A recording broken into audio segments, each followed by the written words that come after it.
Eto, alam mo, yan ay napanood ko nung araw sa pelikula. Saan pelikula? Yung una namin panonood ng aking asawa. Ganon? Oo, naku, yun ang malaking problema. Sa unang pagdadityo? Unang panonood namin ng sine, hindi pa kami nakakapanood ng sine. Oh. Noon lang kami nakapanood ng sine. O, ano nangyari? Nagpunta kami sa sinehan, Oho. tumubos kami ng ticket. O, ngayon? Eh, nung may abot nung aking misis yung ticket doon sa pinto, ipinunit ang... Ang tiket? Oo. Abi talagang pupunitin ng takilyera yun. Sabi nung aking asawa sa akin eh, naku, Tabo, pinunit eh, anong gagawin natin? Sabi ko, bumili ka uli ng iba. O, ano ginawa mo? Bumili uli ng iba kaming ticket. Oh. Nung iabot uli doon sa pinto, pinunit na naman ng takilyera. Abi talagang pupunitin yun. Sabi ko, iba ibos ng pera natin eh. Oh. Isa pang bili ng ticket. O, bumili ka ulit. Kumuha uli kami ng ticket, iniabot uli doon sa pinto. O, ngayon? Pinunit na naman ng takilyera. Talaga naman pupunitin pare yun eh. Ay sabi ko sa aking asawa, ay gagawa nata ng parakit yung makapanood dyan. Oh. Ay nung malingat yung nasa pinto, Oh. nagtakbuhan kaming paloob. Tumakbo kayo papasok? Oo.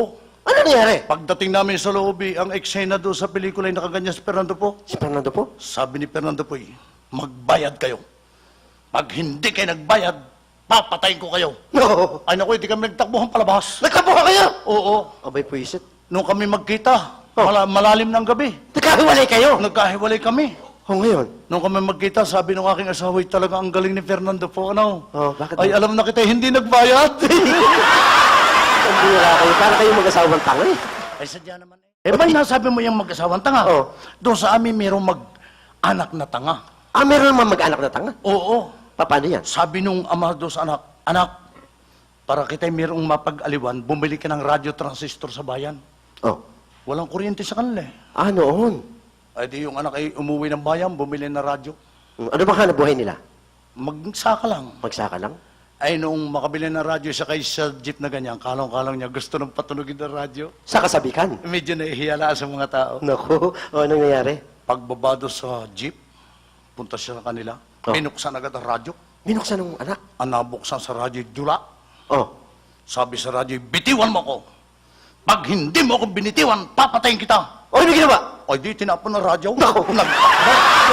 Pagdating sa kanila, sabi ng amay, nasa na radyo ang binili mo? Oh. Sabi nung anak, ay nakaw. Ay, meron nung nagsalita sa loob na bitiwan ko raw. Pag hindi ko binitiwan, ako'y papatayain. Ay, Kinuhang gulok? sabi ng may kita, pupunta natin yan. Oh. O di magkasama sila, punta doon sa radyo. Nung malapit na sila sa radyo, tuloy pa rin ang dula sa radyo. Ah, tuloy pa rin? Sabi sa eksena sa radyo, huwag kayong lalapit. Pag kayo lumapit, papatayin ko kayo. Naku! Ano nangyari? Sabi ng uma, kita na anak, ako pala'y karamang. Ang bira yan talaga mag-anak na talaga tayo. Talaga Ay, mga tanga eh. Oo nga. Ikaw ba, alam mo ba kung paanong tanga? Yung mga tanga, paano mo malalaman tanga ang papasok sa sabungan? Aba? Ay, siyempre, pag pumasok sa sabungan na yung dalay itik, Bayo nga, ano? tanga yun. May tanga pa sa roon. Meron pa? Ano yun? Yung pumusta sa itik. Uy, Hindi, ano pa tanga? meron pa rin? Oo. Ano yun? Yung nagtanong, nanalo ka ang itik? Lagi ako puro tanga pinag-uusapan natin. Ganyan eh, sa mga manok ang ginagamit dyan eh. Mga manok. Ikaw ba alam mong lahat ang uri ng manok? Abay, siyempre, galaga ako ng mga manok sa amin. Kung alam mo lahat ang uri ng manok, anong tawag mo sa lalaking manok? Tandang. Yes. Ay, yung babaeng manok. Inahin. Yung mga anak, Sisiw. Ikaw talaga, oh. anong tawag mo sa kanila? Mga manok. Hindi. Mag-anak na manok. Mali. Manokan. Mali. Poultry. Mali. Eh, ikaw, ano tawag mo dyan? Ang tamang tawag dyan, krrrr, kaya... Talaga, piloso po ka talaga kahit kailan. Alam mo, Oh, nung ako'y nag-aaral, ganyan eh. Nung ako'y nag-aaral, sabi ng aking maestra, Class, ang ating pag-aaralan ngayon ay tungkol sa ating sariling katawan. Sariling katawan? Oo. Oh. At gagamit din tayo ng pag-aaral tungkol naman sa pananalita. Sa panalita. Inyong sabi sa amin, inyong gamitin ang salitang hamakin sa pangusap. Ganon. Oo. Ano nangyari? Sabi ng maestra, Pedro, gamitin mo ang salitang hamakin. Mhm. Sabi ni Pedro, ang mahirap, huwag hamakin. Ba, tama yan? Sabi ng maestra, good. Mhm. Eh, ikaw, Julian, ikaw naman ang sumunod. Oh. Gamitin mo ang salitang hamakin. Sabi ni Julian, Pag-ibig, huwag hamakin. Tama rin pare. Tapos sabi ng maestra, Tabo, ikaw naman ang gumamit ng salitang hamakin. Ikaw naman? Tumayo ako. Hmm.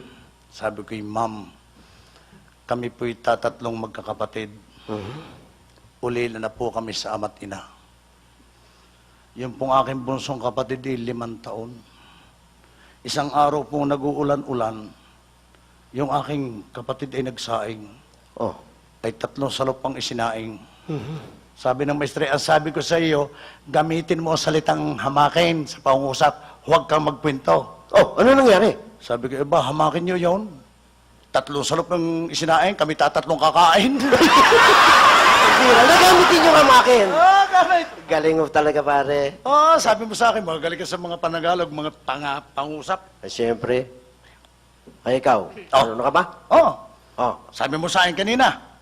Alam ko, sinasabi ko na sa'yo, di mo maintindihan eh. Sabi ko sa iyo, gamitin ng payak. Ay, yung salitang payak. Oo. Ay, gano'n. Alam ko yan. Alam mo yan? Oo. Lalo alam ko. Ay, ikaw? Ha? Paano mo magagamit ang salitang payak? Payak na pangusap? Oo, payak na pangusap. Nakita ko ikaw kanina. Naliligaw. Oh. Kita ko ang iyong payak. Ay, kuyubot ang bayat. Iba yung sinasabi. Kanta ba na tayo? Puro kakalokohan eh. Ha! Mga Okay. kaibigan, narito kami nawitin. Wole, maestro! Ako. Pagi! Hala! Ole! Wole! Wala! Ay, amigo, hablarte español! Si Señor Amigo! Wala! Vale! Pare, sayaw. Sapuling! Sayaw. Sapuling! Sapuling! Sandali pare! Pare, sandali! Mga mo sa bunga na ito. Wala ko'y bulik eh. Kakanta tayo ng woli-boli. Buli. Oo. O sige. Wole! Go! Pare, sayaw! Sayaw! Chen!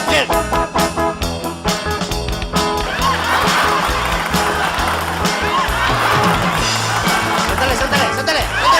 Hoy, sandali pare! Ang bira to. I-tempo mo. Tigas-tigasan mo. Titigasan. Oo. Lambot eh.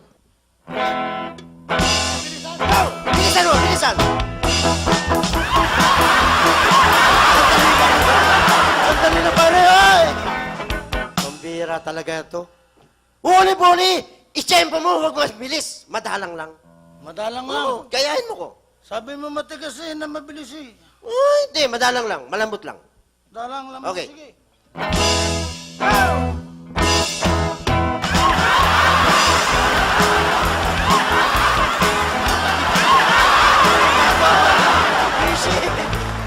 Sandali! Sobra ka naman ginagawa mo. Hindi ka ba marunong sumayaw? Sige, alam ko na. Okay. Libre! Wala! Holi!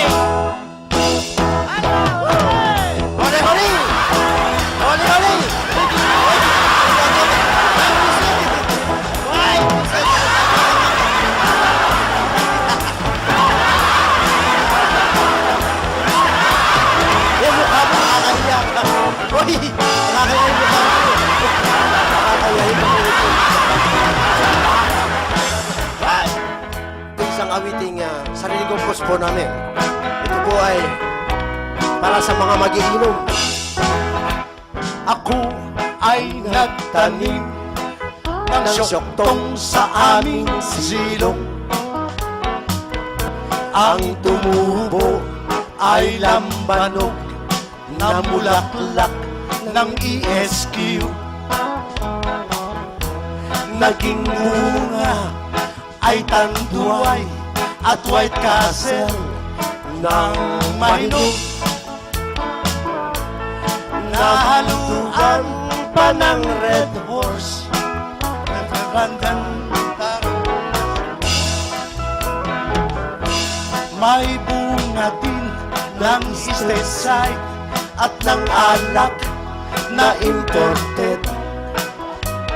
Fundador Johnny Walker, Carlos Uno at JMB.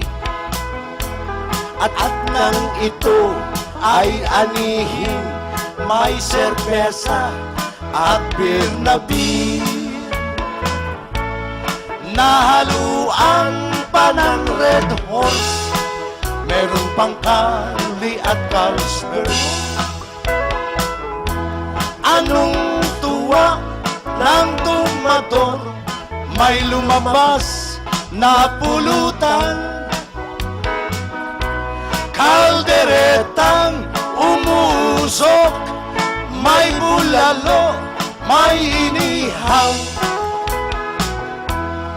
Sigarilyo ay imported, tanil Salem at YSL. Manginginom, tuwang-tuwa, nalango at nabusog.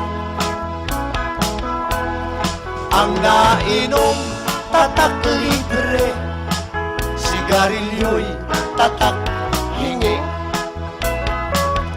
Sadyang libre ang inuman kapag tayo'y may handaan.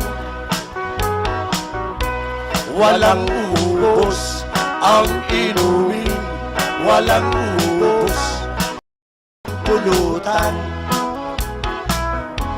Kapag ika'y walang kontrol sa pag-inom at pagtagay, siguradong malalasing, uuwi kang gumagapang. Asawa mo'y magagalit at hindi ka makakatungik. Asawa mo'y magagalit at hindi ka makakatuwid. Pare, Ano yun, pare? may tatanong ko sa iyo. Ano naman yun, pare? Ikaw ba alam mo lahat ang uri ng hayop? Aba, siyempre naman, pare. Nag-aalaga ako ng mga hayop. Agriculturist ako. Talaga? Oo. Eh kung alam mo lahat ang uri ng hayop, anong hayop ang magkabila ulo? Ang hayop... Basta sandali lang, pare. Wala namang hayop na magkabilay ulo, eh. Meron? Wala niyan. Meron. Pambihira ka naman. Eh, ikaw, pare. Ano ang hayop na magkabilay ulo? Aba, ang hayop na magkabila ulo, aso. Ah, aso? Oo. Bakit aso? Nagkambitan. Isip na ito, pati aso, pero kaialaman mo. Sinasabi siya, ako magaling sa ganyan. Ano man eh. Kung gusto mo ikaw magtanong, O, sige. May nalalaman din ako, pare. sige.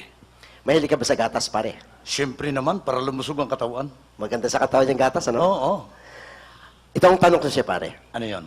Alin ba ang mas masarap? Gatas ng ina o gatas ng baka? Allah, ikaw, sarap naman ang gatas ng ina. Bakit mo naman nasabing mas masarap ang sa ina? Ay, maganda ang lalagyan. Ang sarap ot-otahin. Ulig mo talaga. Oo, alam mo, yung lahat ng parte ng katawan, alam ko eh. Oy, alam ko rin yan, pare. Itatanong ko sa iyo, ha, tungkol sa katawan. Sa parte ng katawan ng tao? Oo. Master ko lang yan. Ano ang pinakamalamig sa parte ng katawan ng tao? Punong tenga, Hindi. leeg, Nako, maraming libag. kilikili, Nako, may anghit. singit. Nako, Puwet. nako, lalong mabahong utot. Oh, hindi na ako tumama sa'yo. O ikaw, anong parte sa katawan ng tao pinakamalamig? Ang pinakamalamig sa parte ng katawan ng tao ay ngipin. Bakit ngipin? Pag hindi ka nag-toothbrush, nagyiyilo. Uy! Nagsabi ko, tartar yung sinasabi ko. Aba, yun ang asawa ko'y ganun eh, puno ng tartar. Ang isawa mo? Alam mo yung aking asawa ay nagalit sa ako ng isang araw, dumating akong lasing ako. Oh, Sabi ng aking asawa, Hoy, para matigil ka sa paglalasing, kitang dalaway magpupustahan. magpupustahan kayo? Sabi ko, anong pustahan? Lasing ka talaga, ha? Sabi sa akin, kita'y palayuan ng ihi. Pustahan niyo, palaw yun ang ihi. Pag ikaw ang wika ay tinalo ko sa palayuan ng ihi, titigil ka na sa pag-iinom. Pag ikaw naman ang nanalo, tuloy na ang pag-iinom mo. Ganun ang kondisyon. Sabi ko sa kanya, mapapalabang ka naman. Siyempre, lalaki ka eh. Sabi ko, sige, palayon tayo ng ihi. Sinong mauna? Sabi nung aking asawa, ako. Asya na una. Oo. O ngayon? Abay, wala na palang bante. Ha? Itinaasla ang ba? Umihin ako, ang layo ng abot. Sumirit din? Oo. Aba, marunong ano? Sabi ko sa kanya, sisiw. Itong ihi ko, tingnan mo, malayo ito. Tsak talo siya, lalaki ka eh. Binuksan ko ang zipper. Oh. Hinawakan ko yung sa akin. Mhm. Nung mahawakan ko, sabi nung aking asawa, hoy, hoy, hoy, walang dayaan. Bakit? Nung ako'y umihi, walang hawak. Huwag mong hawakan yan. Ay, umihi ako, nako, sa binti ko pumatak. Abay, magaling yung asawa ko eh. Bakit? Magaling manigarilyo. Pinagmalaki mo naman yung asawa mo. Ay, ang asawa mo ba ninigarilyo? Paninigarilyo din. Bakit? Talagang bisyo na niya, paninigarilyo. Sa nagpapalabas ng usok? Abay, madami siyang pinagpapalabas ng usok. Nagpapalabas sa bibig, sa ilong, sa mata, sa tenga. Lahat pinalalabas ng usok. Nakakapagpalabas ng usok sa lahat ng yon? Oo! Ay, luma sa misis ko yan. Bakit? Pero hindi magpalabas ng Yung usok. misis ko ang magaling magpalabas ng usok ng sigarilyo. Saan nagpapalabas? Nagpapalabas siya ng usok sa puwet. Hoy, tarantado ito. Paano mo masabi yan? Abay, nakita ko kahapon ang kanyang pantip, puno ng nicotine. Ang bira naman talaga. Eh, yung nga kapitahay ko, galing Bicol, Galing si Bicol. ay nagmamalaki sa akin, sabi sa akin, nako, kaya ako'y umuwi na dito sa atin, sa Bicol ay lumindol. Sa lakas ng lindol, tumbal lahat ang puno ng nyug. Tumbal lahat ang puno. Ay, gano'n din sa amin eh. Nung lumindol sa amin, tumbal lahat ang puno na yun eh. Eh, sabi ko naman sa kanya, mahina ang lindol sa inyo. Bakit? Doon sa amin, sa Batangas, lumindol. Pagkatapos ng lindol, ang mga tao mag-aaway-away, magpapanapanaga. Bakit naman? Nagkapalit-palit ng lutay. Oy, sobrang naman lakas ng lindol mo. Sinasabi, Talaga. hindi mo ako kaya eh. Sasabihin mo kanina, ikaw ay mayaman.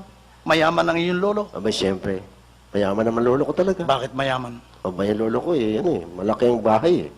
Malaki ang bahay? Oo. Gano'ng kalaki ang bahay? Abay, kita mo yung bahay ng lolo ko? Oh. Meron swimming pool sa loob. Ah, may swimming pool pa sa loob? Oo! May istasyon ng tren. May istasyon ng tren. Ganyan yung bahay ng lolo ko. Aday, di kaliit. Ay, yung aking lolo ay yung bahay. Oh, Pag ikaw ay gumising sa umaga at ikaw ay maliligo, ngayon? kukuha ka pa ng passport. So, makayabang ng lolo ko. Ay, nun kami sa magpunta kami sa Mindoro. Oh, Ay, sakay kami sa barko. sakit ka ng barko? Ay, yung barko'y inabot ng malakas na alon. Sabi nung kapitan ng barko, kayong lahat ay magsipanalangin at nang huwag lumubog ang ating barko. Tama nga yan, tama. Ay, may kasabay akong nagdasal, matanda, sabi, San Pedro, San Gregorio, San Vicente, San Rostico, San Tabo, San Guillermo, kayong lahat ay pumarito at kami inyong tulungan. Wala na santo tinawag? Sabi nung chick, lentek na, lulubog na, pasahelo, tawag pa! So, may sabay pa lang yung chick eh. Oh, pero sabi mo yung malawak ang lupa na yun, lolo. Oo, totoo yan. Bakit? Alam mo yun ako, napakayaman yan. Lawak ng lupa, ipamamana sa akin. Gano'ng kalawak? Aba, sa akin lang, pamamana ng lolo ko. Oo. 100 hektarya lupa. Para sa akin lang yun. 100 hektaryang lupa ipamamana sa iyo. Ganong kayaman ang lolo ko. Ganong kalawak ang Lupa ng lolo ko. lupain na inyong lolo. Para sa akin yun. Nako, ay kakaunti, makitid yung. Makitid 100 hektarya! Oy, nako, yung akin lolo, yun ang mayaman. Ganong kalapad ng lupa?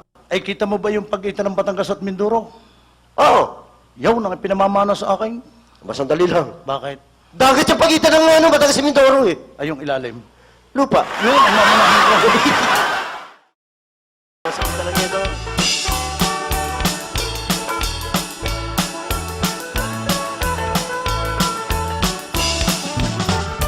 Kami po si Tabo at si Timba, mga pogi kahit matataba.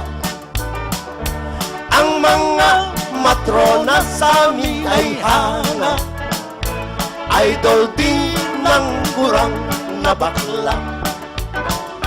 Kami po si Tabo at si Timba, mga pogi kahit matataba.